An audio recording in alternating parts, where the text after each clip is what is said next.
Welcome back to the Happy Hippie Podcast, your weekly dose of holistic wellness and positive energy. I'm your host, Amanda McCormack. I am a yoga teacher, a personal trainer, nutrition coach with a background in all things wellness.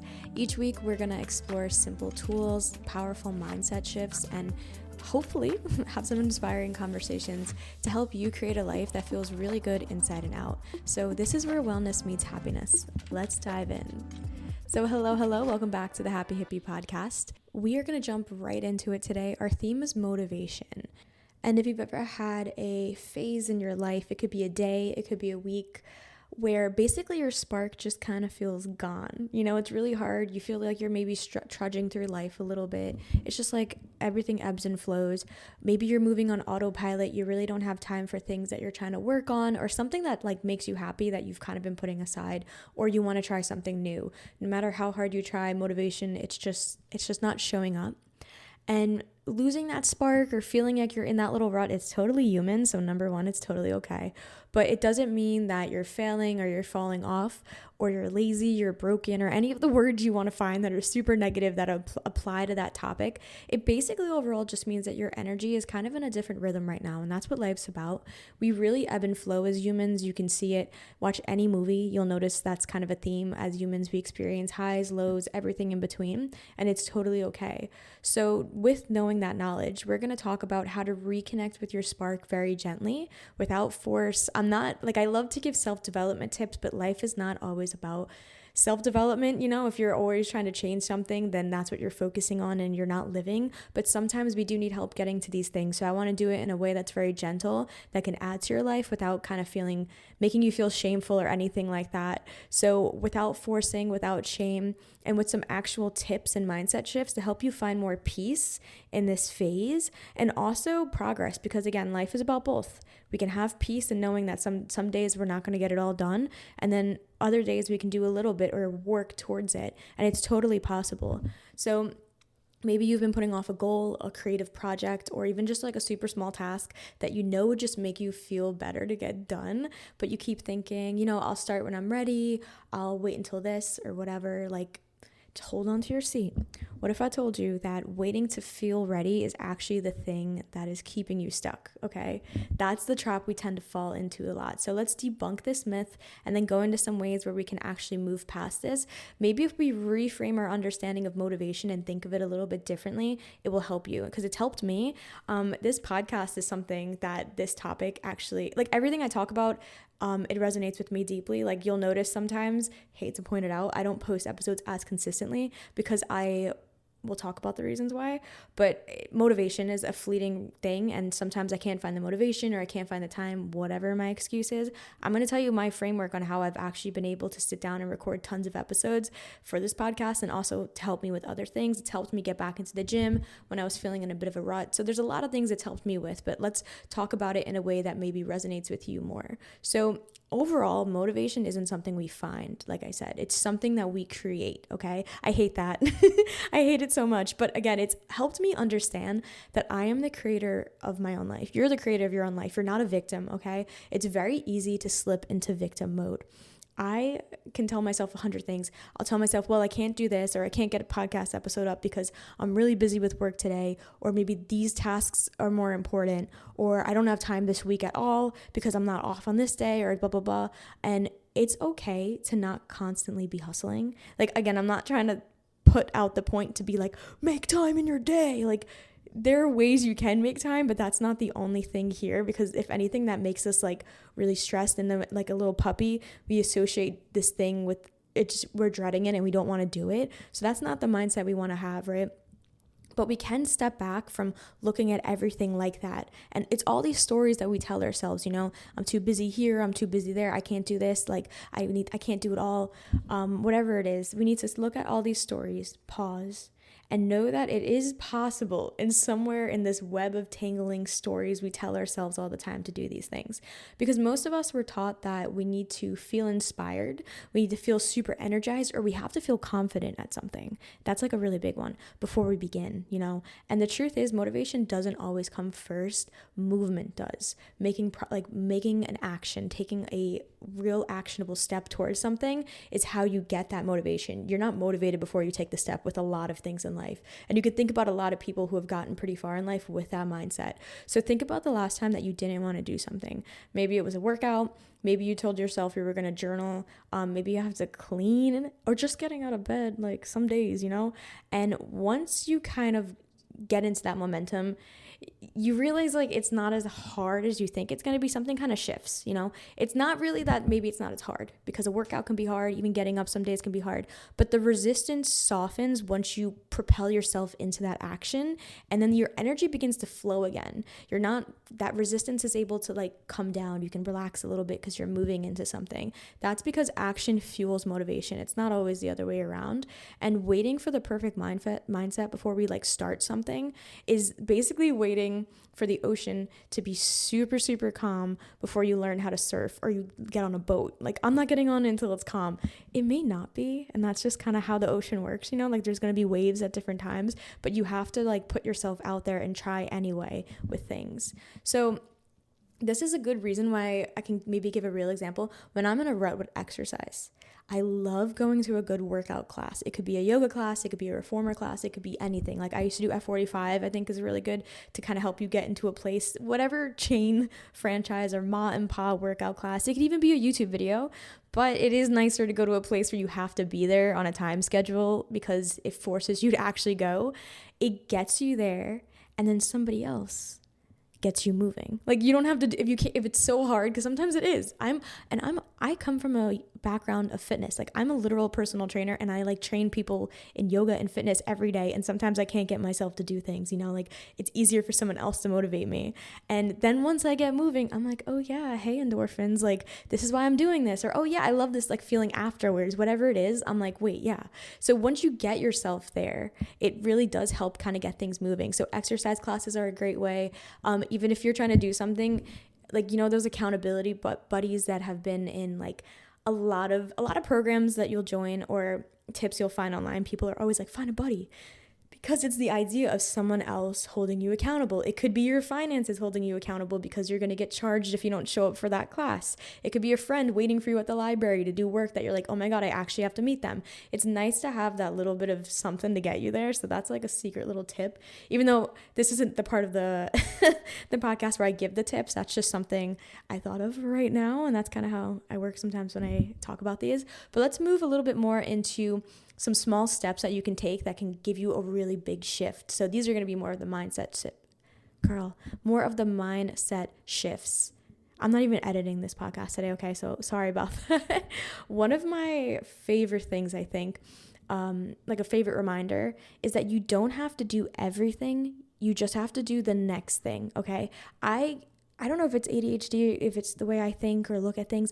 I love life. I love being excited about things. I want to do so much all the time. And maybe you have something like that really resonates with you. There's a big goal you want, right? And we're not always like, for example, let's say you're interested in being like a Pilates instructor, or you're looking to be like a pharmacist.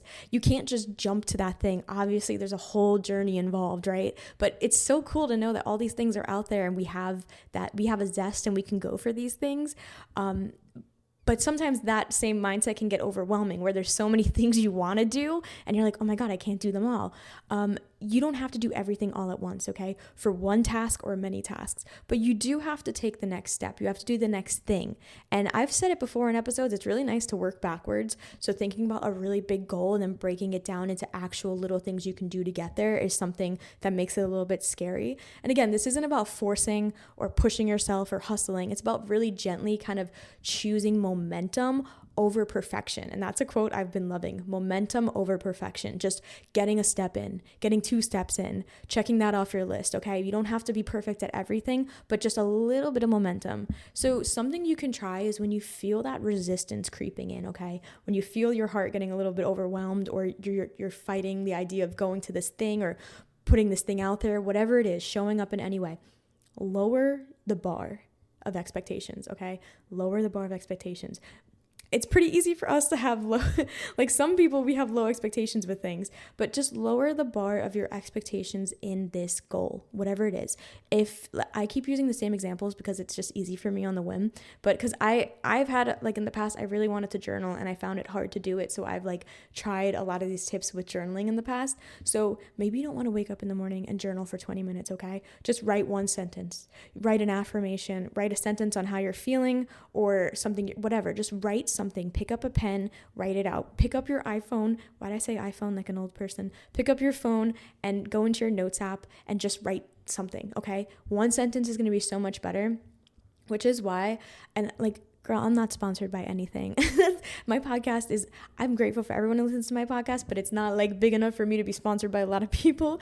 The 5-minute journal is a really good thing that has really helped me out in my journey, because it's kind of what the name is. It's a 5-minute journal practice where you write down like 2 affirmations, you write down something you're looking forward for the day, and then you write down like something you're grateful for, and then you move on. And that helped me get me out of the rut, because again, it keeps me accountable, like showing up every day and doing that practice and having just a little bit to do, just like, it's not even sentences really, it's just like words that are really tiny, like affirmations or feelings, what you're grateful for. So it's helped me get into the habit of journaling when I fell into that rut. If you don't feel like doing a workout, just do a stretch in the morning. You'll notice, like I said earlier with the last part, like when you start moving your body, you'll reconnect to the idea of, hey, this is really beneficial, this actually makes me feel good, my back doesn't hurt now all morning, and it'll rewire your brain to kind of want these things, okay? So just do the tiny things.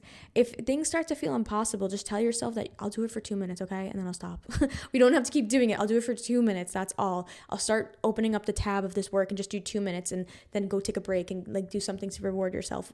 Literally, I know sometimes you're like in your head, 2 minutes is nothing, but you're probably actually gonna do nothing if you don't even do 2 minutes. So that's a really good tip, is looking down at what you're doing and turn it into something even smaller, okay? Really bringing it down, lower the bar. Even if it sounds lame, lower it even lower.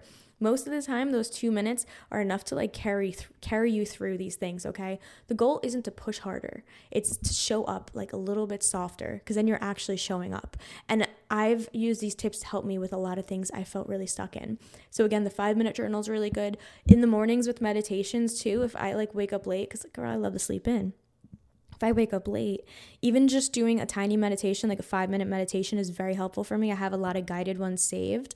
Or even if I don't even have time for that, like I legit don't have time at all. I woke up at 9:25 and I have to leave the house at like 9:45. I will set a 1 or 2 minute timer to just let myself breathe. You know, like give myself a little bit of breath work before moving, or just focus on how my body feels in my bed for 1 minute. It trains the practice to stay with you. And that's a habit that's important to me. And I really want it ingrained in my body. So that's something that helps me. And then again, it will help me keep my momentum. Like I'm still used to setting up for my meditation in the morning, even if the time is really short. So find a way to lower the bar, do something even smaller than you think it is.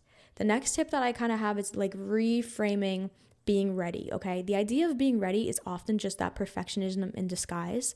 And like, this is what holds me back with this podcast sometimes, when I fall into like a rut, like I fall into this trap where I want everything to be perfect. I want to spend the time writing things out for the podcast, because like my process is like, I usually will brainstorm a bunch of stuff and then make bullet points out of it. And then I'll practice like talking it out like once, not all the time, but sometimes it do. And like, I'm like, oh, I don't have time to do all of that, so maybe I won't record an episode. But this episode is a little bit even more like free off the top of my head, and I'm getting it done. So being ready sometimes and feeling like, oh, I'm ready to do this, is what holds you back, when in reality, like if I just got behind the microphone, I'm pretty sure, because I've done it many times, like I can just talk into the microphone, you know? Perfectionism, which we have so many episodes on. You can check it out if you just type in the name perfectionism under the search bar of this podcast. It's the really quiet part of our mind that says that same story and over again, where you're like, I'll start when I feel more confident on this, because we don't want to embarrass ourselves. We are trained in our heads, because of society and the world, to have this, we want to be portrayed the best we can. And again, it's evolutionary. If we're doing the best we can in things, if we feel like we this is where body image stuff and looks come from. A lot of the times we want to be attractive because that leads to survival, and we want to be the best at this, or we don't want to embarrass ourselves because we don't want the tribe kind of mindset to kick us out, to cast us aside, because in the past, these things were really important to us in the Stone Age. So they're in our heads, okay? So it's okay that these things are in the back of our heads, but a lot of the times we almost live in this act. Like we're always trying to keep up an image and be perfect at everything, and it's not possible, okay? And sometimes that is what's holding you back. Putting on this image and acting like you're the best of this version or whatever, you're afraid, and I'm afraid, to put myself out there and embarrass yourself, because you're not always going to be perfect. You're not always going to be confident at everything you do, but you can build that confidence by doing something unconfident, Embarrassment is an underexplored emotion. It's something that we don't like. We have a big resistance to it, and we don't want to do it because it's uncomfortable for us, and that's okay. But we don't want to be embarrassed because we don't want other people thinking these things, or most of the time people aren't thinking these things. We're thinking that they are thinking them, but it's not true. So we hold ourselves back because we're trying to keep up this act, this image of perfection, and you might be doing it on a smaller scale in different areas. So it's really nice to audit and check out areas in your life where you might be holding back because you don't want to be perceived as the most embarrassed version, So when we tell ourselves, oh, when I'm more confident, when I'm more confident to wear this, I'll start wearing that. Or when I have more time, or when it feels a little bit easier to me, I'll do it. I have too much on my plate. Things don't get done. And I'm pretty young, and the past few years feel like they've gone by pretty quick. And there's a few things I've put off, and I'm like, well, I just keep telling myself these same things. And it's been another year and I still didn't do this or whatever.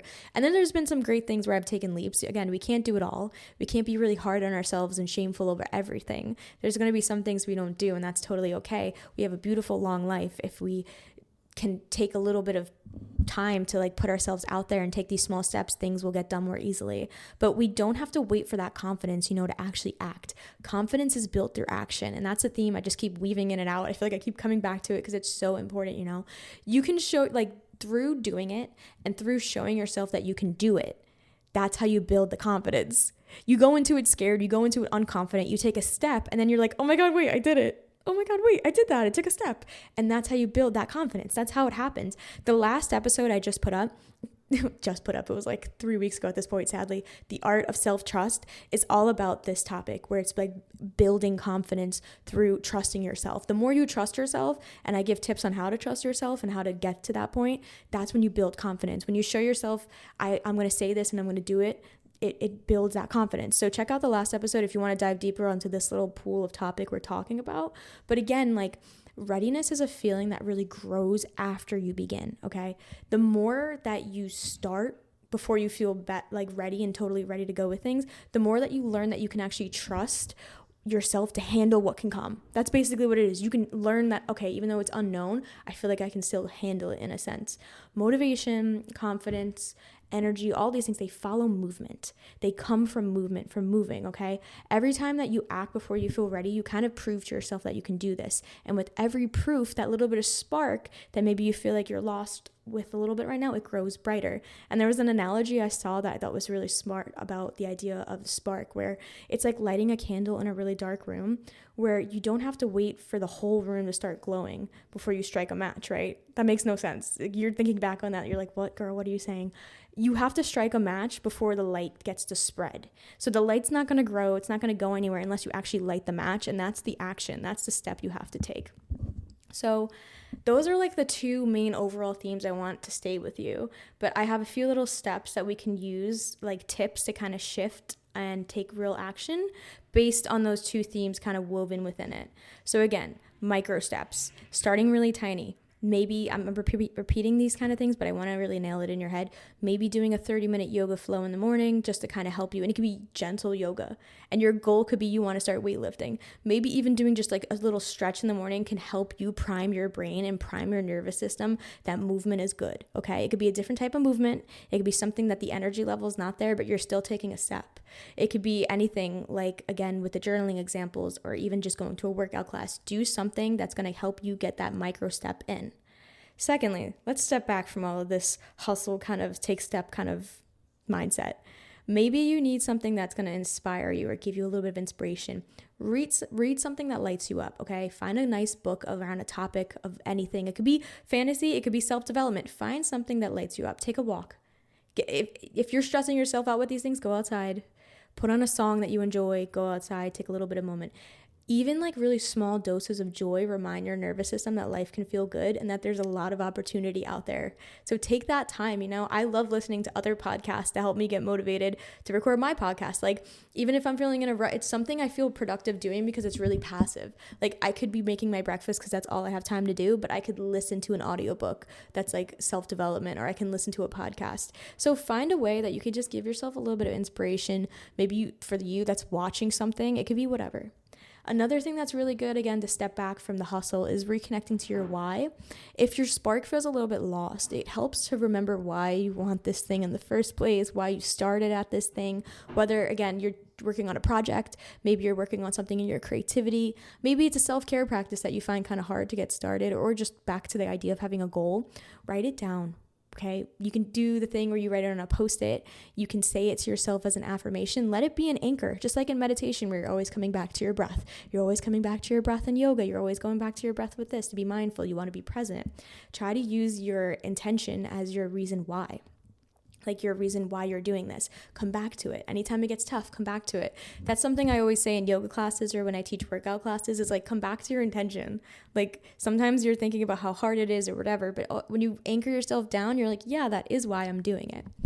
Another thing we can kind of weave into this episode, because I do think it's important, kind of piggybacking off what I just said there, compassion and compassionate self-talk, like being kind to yourself with your words, is something that really is going to change a lot for you here, because maybe you're talking to yourself in a way that you wouldn't like talk to somebody else. You're being really hard on yourself.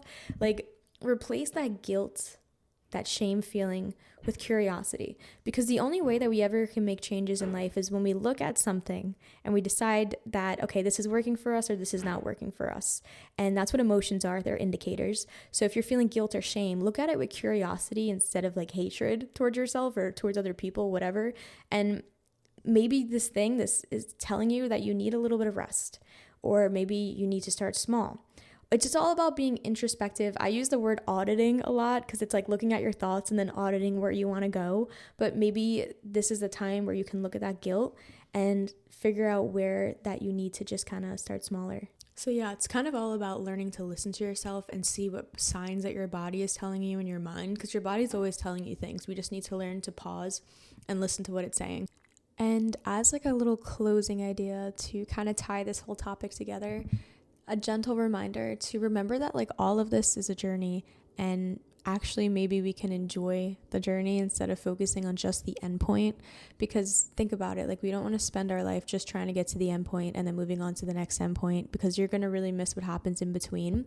As a society, we're really primed to want results now. We want our DoorDash now. We get really impatient when it doesn't come. We want our page to load really quickly. Our phone is being too slow. We get frustrated by these things, and it's just part of what's happening right now in the world, and that's totally okay. But we need to remember that a lot of good things do take time, and that mindset shift is where motivation might become easier. Because if we constantly get frustrated trying something and not getting the result, we don't want to try it again. Like, it's against our human nature to, like I said earlier, kind of go out and be embarrassed or try something and not get a result instantly. But when you kind of reconnect to the notion of that this is just like a step in the journey and you're in a phase that it's happening day by day. So instead of thinking it like, okay, I'm trying to do this and it's not working, but you think of it as, I'm kind of in the happening, like it's happening right now. I'm day by day, I'm moving, day by day, I'm getting a little bit better, or day by day, I can choose to put my effort into this thing or whatever. Then I think it kind of softens that resistance that we have to taking these steps, as opposed to looking at it as a big thing that you just want to get now. Finding a little bit of joy and peace in between is really important. And it comes back to that idea of you can change the way you look at things. And when you do change the way you look at things, those things change. It's the same thing. It's the same challenge. It's the same goal. But when you reframe it into this bigger like network of picture in your brain of having like this slow and steady journey and actually enjoying what's happening in between, you can really soften that resistance and, like, more importantly, actually enjoy the process of what's happening. Because otherwise you're living a life and you're not enjoying it. Life happens in the process. It's the act of living is pretty much in this journey, and life is not just collecting all these milestones every hour. And like, it's not just an accumulation of these things, you know, you want to have experiences, you want to come back to your body. And that's what we always talk about in yoga. It's like being present, coming back to what's happening around you, and stop getting so hyper focused on wanting to be at point A or point Z or whatever. It's giving yourself a little bit of peace with this mindset. And I've been kind of implementing this mindset in my thinking for a while. And I, like I said earlier with that like embarrassment thought, like I've actually had a lot of progress.